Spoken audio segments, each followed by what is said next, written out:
ئێرە گوندی بەڵخەیە لە هەورامان. بەهار خانمێکی هەورامانە و خواردنگەیەکی کردووەتەوە. هەموو بەیانیەک لە سەعات 7ەوە تا درەنگانێکی شەو کار دەکات و دەڵێت لەگەڵ خۆمدا هەلی کارم بۆ 10 گەنجی دیکە ڕەخساندووە. بەیانیان خۆم و هاوسەرەکەم کە لێرەکە خەریکی خواردنی تەوان خۆم بە تەنیا خواردنەکانی خواردنی چێشت و ئەمانە هەمووی خۆم ئەیکەم.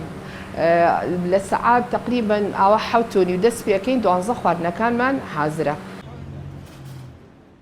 دیمەنی جوانی هەورامان لە پاییز و بازاڕە کەلتوریەکەی وای کردووە لەم وەرزەدا گەشتیارێکی زۆر ڕابکێشێت. گەشتیاران لەگەڵ بەسەربردنی کاتێکی خۆشدا ژەمێک خواردن لەم خواردنگانەدا دەخۆن و دەحەسێنەوە.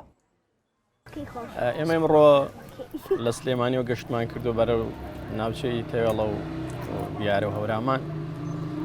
لێرە لاماندا کە بەڕاستی چێشتخانە و کەبابخانەیەکی زۆر گونجاوە.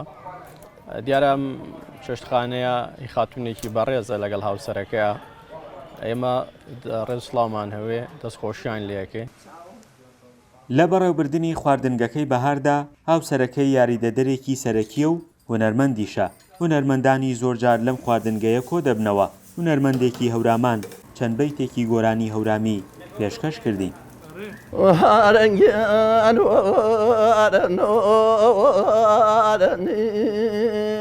وەختی گوڵزارن و گوڵگزارن ئیزا بۆچی دڵەکەی من و باوان ئیسەدای مێ غەمبارن و غەمبارن. خواردنە کوردەواریەکان بە تایبەت لەگەڵ گۆڕانی کەشوهەوا و وردە وردە نزمبوونەوەی پلەکانی گەرمی لێرە لەلایەن ئەم خانمەوە ئامادە دەکرێن. خواردنەکان ئێستا ئیمڕۆ قۆزیمان هەیە، مریشکی سورە و کراو بە کوڵاوی، فاسۆلیە، بامیە، قەیسی، تەوان شتی تریشمان هەیە. ئیمڕۆ لەبەرەوەی بەیانێکی قەرەباڵغ بوو، یاپراخمان هەیە، کوفتەمانەیە، قەرەخەرمانە، بریانیە. ئیمڕۆ بریانیشم هەر هەیە، تەپسی، خواردنەکان هەمووی ئەوانن.